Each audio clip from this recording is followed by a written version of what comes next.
তিন দিনের জন্য উত্তরবঙ্গ সফরে মুখ্যমন্ত্রী মমতা বন্দ্যোপাধ্যায়। বিজনেস মিট থেকে শুরু করে সরকারি পরিষেবা প্রদান একাধিক কর্মসূচি নিয়ে উত্তরবঙ্গ সফরে মুখ্যমন্ত্রী। সোমবার তার সফরের প্রথম দিনেই জোর দিলেন বিজনেস মিটে। বাংলার শিল্প চাহিদা বাড়ছে জানিয়ে উত্তরবঙ্গে একাধিক শিল্প প্রকল্পের কথা ঘোষণা করলেন মুখ্যমন্ত্রী। এদিন তিনি উদ্বোধন করলেন জল্পেশ মন্দিরের স্কাইওয়াকে। 4টি শিল্প পার্কেরও উদ্বোধন করেন মুখ্যমন্ত্রী। শুধু তাই নয়, বাগডোগরা বিমানবন্দরের কাছে হোটেল এবং শিলিগুড়িতে কনভেনশন সেন্টার করার কথাও ঘোষণা করেন মুখ্যমন্ত্রী মমতা বন্দ্যোপাধ্যায়। আমি বলছি বাগডোগরা যাওয়ার পথে যেটা 4 একর জমি আছে, ওখানে একটা হোটেল হতে পারে। কারণ এয়ারপোর্টে যারা মর্নিংয়ে ফ্লাইট ধরে তারা কিন্তু থাকার জন্য শিলিগুড়িতে আসতে হয়। এটা আমি জাস্ট ভেবে দেখতে বলতে পারি। উত্তরায়ণের পাশে 5 একর জমিও একটা আছে, ওটা অবশ্য এনওসি দেওয়া হয়েছিল, সেটা দেখে নিক। কিন্তু আমার মনে হয় উত্তরায়ণের পাশে যে 10 একর জমিটা আছে, কনভেনশন সেন্টার হলে ভালো করে করা হোক, আর দুটো জায়গায় ওই ইন্ডাস্ট্রিয়াল পার্ক করুক। সোমবার উত্তরবঙ্গ থেকে দীঘাগামী 6টি ভলভো বাস উদ্বোধনের ঘোষণা করেন মমতা বন্দ্যোপাধ্যায়। মঙ্গলবারই সেগুলি উদ্বোধন করা হবে। উত্তরবঙ্গবাসীর মুখে হাসি এনে জানিয়েছেন মুখ্যমন্ত্রী। কালকে আমরা 6টা বাস দিচ্ছি, ভলভো বাস। এখান থেকে শিলিগুড়ি থেকে যেমন একটা যাবে দীঘা, যাতে এখানকার লোক যেতে পারে।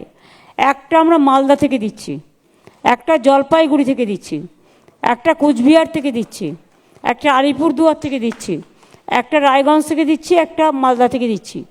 তারপরে 6টা আছে, বাদ বাকি আবার পরে আমরা দেব। সুতরাং এখানকার মানুষ যদি মনে করেন ডাইরেক্ট যাবেন, তারা ডাইরেক্টও যেতে পারেন, সেটাও আমরা করে দিচ্ছি।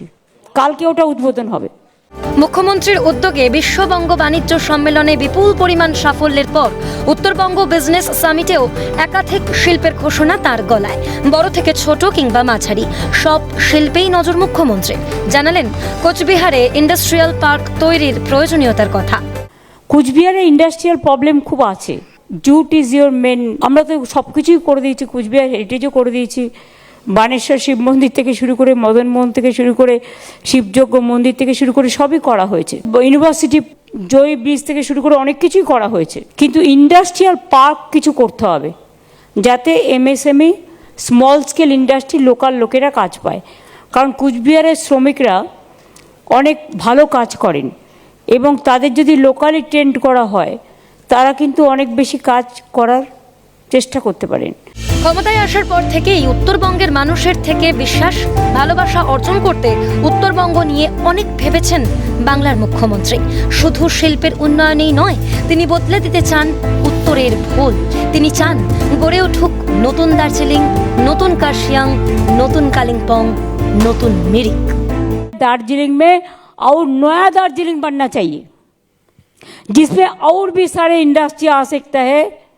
आप ढूंढ लो, हम इंटरफेयर नहीं करेंगे। आप लोग जो है जीटीए मिलके, डीएम मिलके, एसपी मिलके जाके ढूंढ लो। अगर मेरे को पूछो तो मेरे को बहुत सारा स्पॉट मैंने खुद देखा, लेकिन आपका पसंद का मापिंग आप करो, एक्सपांसन करो। बहुत सारे जगह में परिस्थिति है करने के लिए, लेकिन somebody is to build the cat। हम तो है पूरा कालिम्पोंग में भी न्यू कालिम्पोंग और एक्सपेंशन हो सकता है, मिरिक भी हो सकता है, ऐसे कार्सियांग में भी हो सकता है। कार्सियांग में कितना पहाड़ है, हम प्रेसिडेंसी का कैंपस उसमें बनाया, हिल यूनिवर्सिटी बनाया। तो ऐसे बहुत कितना एजुकेशन इंस्टीट्यूशन है कालिम्पोंग, दार्जिलिंग में, कार्सियांग में एजुकेशन हब है। इसको इस्तेमाल तो करो, और भी करना है, लेकिन इंट्यूशन रहना चाहिए। कॉन्टिन्यूअसली उसको परसू करना चाहिए। पेंडिंग गया तो गया, एंडिंग हो गया। तो इसी के लिए अगर करना है तो पॉजिटिविटी माइंड लेके करना है। উত্তরবঙ্গকে নিয়ে ক্ষমতায় আসার পর থেকেই অভিযোগের তীরে বারবার বিদ্ধ হয়েছে তৃণমূল। অভিযোগ ছিল উত্তরবঙ্গে বঞ্চনার, কিন্তু এই বঞ্চনাকে হাতিয়ার করেই উত্তরবঙ্গের বিভিন্ন প্রান্তে বিভিন্ন সময় মাথাচাড়া দিয়েছে বিভিন্ন বিচ্ছিন্নতাবাদী শক্তি। আর তারপরেই উত্তরে বিশেষ নজর দিতে শুরু করেন মমতা বন্দ্যোপাধ্যায়। তারপর থেকে আর একবারের জন্যেও নিরাশ হতে হয়নি উত্তরবঙ্গকে। উত্তরবঙ্গের মানুষের সুবিধার্থে তিনি শিলিগুড়িতে খুলে দেন মিনি স্টেট সচিবালয়, যার নাম দেন উত্তর উত্তরকন্যা। শুধু তাই না, জলপাইগুড়ি সদর মহকুমার অংশ থাকা ধূপগুড়িকেও প্রতিশ্রুতি অনুযায়ী তিনি প্রতিষ্ঠা করেন একটি আলাদা মহকুমা হিসেবে। নতুন জেলা হিসেবে স্বীকৃতি পায় আলিপুরদুয়ার, সেটিও হয় তৃণমূল সুপ্রিমোর তত্ত্বাবধানেই। উত্তরবঙ্গকে ভুলে যাননি মুখ্যমন্ত্রী। উন্নয়নের ধারাকে অব্যাহত রাখতেই এবার শিল্পের উন্নয়নের সম্ভাবনাকে ত্বরান্বিত করতে উদ্যোগী মমতা বন্দ্যোপাধ্যায়। 26-এর বিধানসভার আগে যেন তিনি বুঝিয়ে দিলেন, শিল্পে কর্মসংস্থানে জোর দিয়েই তিনি পেতে চান তার মা মাটি মানুষের বাংলা। উত্তরায়ণের উল্টো দিকে 10 একর জমি দেওয়ার ঘোষণা করলেন। 501 কোটি টাকা ব্যয় জলপাইগুড়ি সার্কিট বেঞ্চ তৈরি করার কথা জানালেন। হাইকোর্টের সম্মতি থাকলে 12ই জুলাই তার উদ্বোধনের সম্ভাবনার কথাও জানালেন। আভাস দিলেন উত্তরবঙ্গের জন্য তিনি আছে তার সরকার। 26-এর নির্বাচনের আগে উত্তরবঙ্গে তৃণমূলের সংগঠনকে আরও মজবুত করার লক্ষ্যে জোর দিয়েছেন তিনি। এখন উত্তরবঙ্গে শিল্প প্রসারে উন্নয়নকে হাতিয়ার করে 26-এর নির্বাচনের রণকৌশল ঠিক করাই একমাত্র লক্ষ্য শাসক দলের। ক্যামেরায় কিশোর মুখোপাধ্যায়ের সঙ্গে রাজা শহর রিপোর্ট, ক্যালকাটা নিউজ।